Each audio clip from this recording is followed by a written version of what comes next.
Hey guys, Sandy from Weight Loss in San Diego, coming to you with a late Tuesday update. It's actually Wednesday, but it's just been one of those weeks, the kids out on break and all. Anyways, well, I'm still struggling. Passover is starting on Friday, so that means that I didn't reorder anything because, most of it's not kosher for Passover, so actually, today we have a special treat. Later on, we're going to go and talk with Sherry, who is the Rebbitzin of Finn, the kosher weight loss maven. She's also my coach. And she's going to share some insight on how to make it through Passover without gaining weight and ready to jump right back into normal routine once Passover is over. I know this is going to be a struggle for a lot of people, so I'm quite excited about that. And of course the weekly weigh-in, 200.2. So this is getting quite ridiculous because I really thought this would be the week that I would finally get into Wonderland, and I don't know, my body just seems to really be resistant. I mean, I'm actually a little bit frustrated that I kind of feel like, right now I could be eating like donuts and chocolate every day and enjoying life and maintain the same weight. Well, probably not. I'd probably gain. But you know what I mean? Like, already, Anyways, I'll be back at you in just a bit with Sherry, and we will talk Passover. My kid sweaters. Hi, Sandy from Weight Loss in San Diego, back at you. We are here today with Rebbitzin Sherry Marks, who, she's my coach, like I told you, and she is going to share some tips about how to make it through Passover and not gain 1,000,000 pounds. So, Sherry, first of all, welcome. Thank you so much for being here and talking to all my peeps here. Hello, everybody. And so what can you tell us about Passover and how not to completely go off track while not eating our foods? I just want to reassure everybody that just because it's Passover does not mean we need to get totally off track. I've been doing this program. I lost weight about 4 or 5 years ago, and I have never gained weight during the holidays. I really make a point of it to stick to that commitment, which is really important, that I do want to be healthy, it's not all about losing weight. So that being said, I want to be healthy even during the holidays.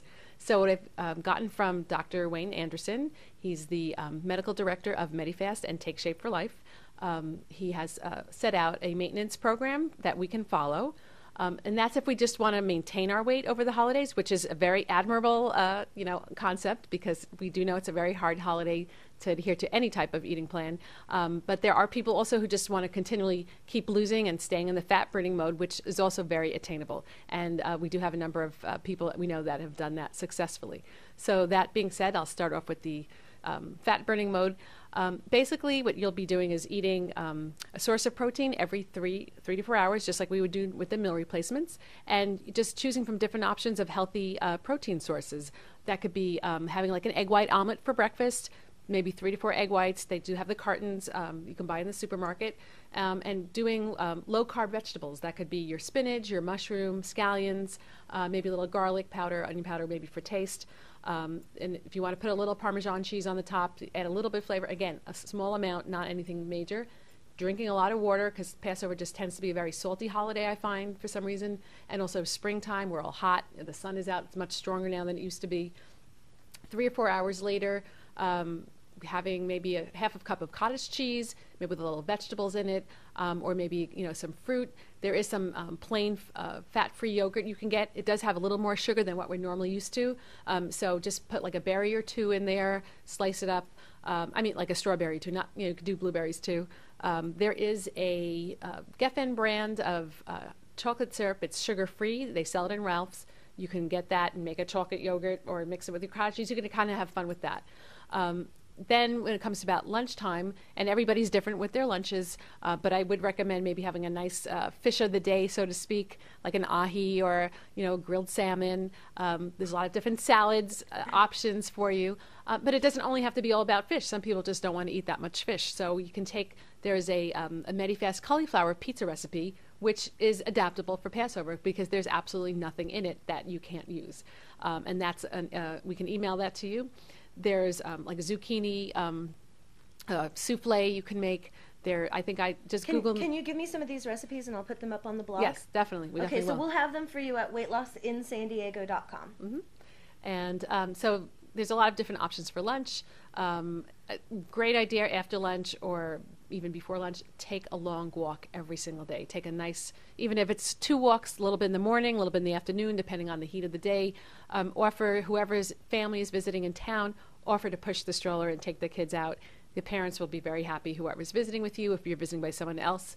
In the afternoons, if you didn't have too much fish for lunch, maybe have ready in the fridge celery sticks cut up already, maybe with a little bit of tuna fish inside. You could put a little bit of mayonnaise, that's okay, or having a green pepper with tuna fish in it also. You can make salmon patties and tuna patties. You could have that for lunch, or you could have them ready in the afternoon in the fridge and just have that, whip it out. You could heat it up and a nice little, maybe with a little bit, small little salad. And also, alternatively, if you're really ready to have meat, if people are already warming up the food for dinner, have a piece of chicken, have some turkey. You could actually specifically have, I would say not on the Seder days, but you could have, let's say, a matzo ball soup mix. I found a whole wheat, Manischewitz makes a whole wheat matzo ball soup mix. It's only 11 carbs. So that would really be equivalent to having, a snack. I wouldn't recommend it on the Seder days because the nights that we're having the Seder, we're eating so much matzah on those nights. So actually, that I was just about to ask that. So for the Seder nights, would you say that we could go ahead and have a bite of the matzah for each of the matzahs that we're supposed to have, or should we stay away from it completely? I mean, Right. We don't want to offend our hosts, even whether they understand that we're on a diet or not, but also we want to participate in the spirit of the Seder. So how would you recommend handling that for the Seder nights? Right. So the first 2 days specifically, I would try not to have any matzah during the daytime. Like obviously on Friday we don't anyway, but as little as carbs as possible, because each matzah board that we need to eat it's almost equal. I mean, we don't eat a whole one, but we do need to eat a certain amount. We can totally adhere to the traditions that we need to. That's up to everybody. I know some people on some of the Medifast discussion boards were saying they're not going to. There's no reason why you cannot adhere and keep all the traditions possible. I feel like I did not gain weight, and I know people who have lost weight even. So 1 or 2 days of having that amount of matzah is not going to break you. As long as you are strict with not having more carbs, like not having potatoes those days or beets or anything that's more sugary or high carb vegetables, and really adhering to that. You can totally, staying away from all the Passover sweets. Right. And then by the time the meal comes around, I mean, if you had the mid-afternoon, piece of chicken, and then you had the stuff for the Seder, you had the matzah and, the grape juice or whatever, and you can water down the grape juice. You can get dry wine if you really want to stay away from the sugars, and you can water down the wine. It's fine. You can put an ice cube in it. By the time the meal comes around, you really won't be hungry. You might look at all the food and you'll go, oh my gosh, I've never eaten this much in my life, because that's what a Seder normally feels like regularly. So to us, even more so, we definitely feel like that's so much. So by the time the Seder comes, the meal comes around, I mean, just bare minimum, whatever you need to get by. And the best thing is if you feel tempted at the table and with a lot of people, push yourself away from the table. Still participate in conversation. Offer to wash the dishes for dessert. That's a great concept. I did it even way before I ever did this program. Just getting away from the dessert table. And if you see yourself succumbing to something, ask people to help you out with it. Say, even before the Seder starts, before the holiday starts, go over to your relatives, whoever you're at, or anyone in your family, say, I really want to adhere to a healthy lifestyle. Can you please help me out with this? Don't shove the food in my face. Don't put things in front of me that are going to tempt me. Please help me. And I think, honestly, people will help you in all sincerity, because they want to, if they're not going to help you, they're not really your friends. And if you're at a house like my in-laws, you can do what I do. I mean, there is no such thing as refusing food with my in-laws. They put it in front of you and they expect that you're going to eat it. So I developed a method actually back in junior high when we went on a trip to Mexico called the cut and spread. That basically you take whatever it is they offer you and you cut it up in little pieces and kind of move it around your plate, and it looks like you ate it. Right. Or another option, if it's something that looks so tempting that you just have to try it, tablespoon of something. Really, I mean, we do that for Thanksgiving. We tell people the same thing. It's only if you if it's a succulent piece of meat or whatever. Even if you're full, you really have to know your fullness level. A great idea: wear a belt at the Seder. Wear a belt every meal, because you'll feel the difference when you weren't full to when you're full, because you'll feel it in your belt. Your stomach will grow that much. And that's a really good indicator. Do not wear elastic all of the holiday. Wear tight fitting, at least a belt, because you can tell the difference. And then you'll know when to stop if you've had too much of something, and you'll really know, like I say, okay, I'm stopping. If I had a muffin one day, and I just start feeling like, like when we start eating things that our bodies, doesn't really want right now, you will feel the difference. And if you stop it right then and there, it doesn't mean you have to throw in the towel and say, okay, forget it, I messed up all of Passover. Just start fresh the next day, even right after that point, because I know it's happened to me where I had muffins, I was in a hotel, and because it was right there, and I'm in the tea room, and I said, that's it, I'm stopping it. I had it, I fulfilled my obligation, whatever I thought I picked out, and that's it. And also, choose, let's say, one opportunity where there is something that you want to have. Let's say if you know they're making some major dessert and you really want to have, but choose one time to have it. Not every single meal, not every single day. I usually choose it like the second to last day or the last day, because I know that's it. I fulfill my obligation, because I'm usually a little concerned about my weight. Am I going to be gaining weight at the hotel or at anyone's house? But by the last day, I could say, oh, you know what? I've done a good job. So I don't reward myself with food, but if I feel like it's like my son's birthday or something, and I just want to participate in it. So allow yourself, maybe that one time, and you won't gain weight. I don't know if you'll lose weight, but you won't gain weight just from having one dessert one time. So. Control, huh? Yeah. Control. A control, as you're well aware of. Great, yeah.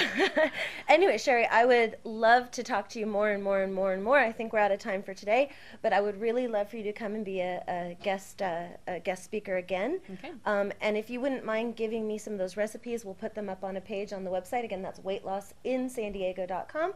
And this is Rebbitzin Sherry Marks. Again, she's one of the Take Shape for Life amazing coaches. She's my fabulous coach. And I'll also have her website and ways that you can reach her, as well as a link to the Dr. A's Passover page on the website. Again, weightlossinsandiego.com. Come on by, check it out, and we'll have some more Passover tips for you. Thank you so much. Have a great day, and I look forward to hearing your story. Happy Passover. Happy Passover.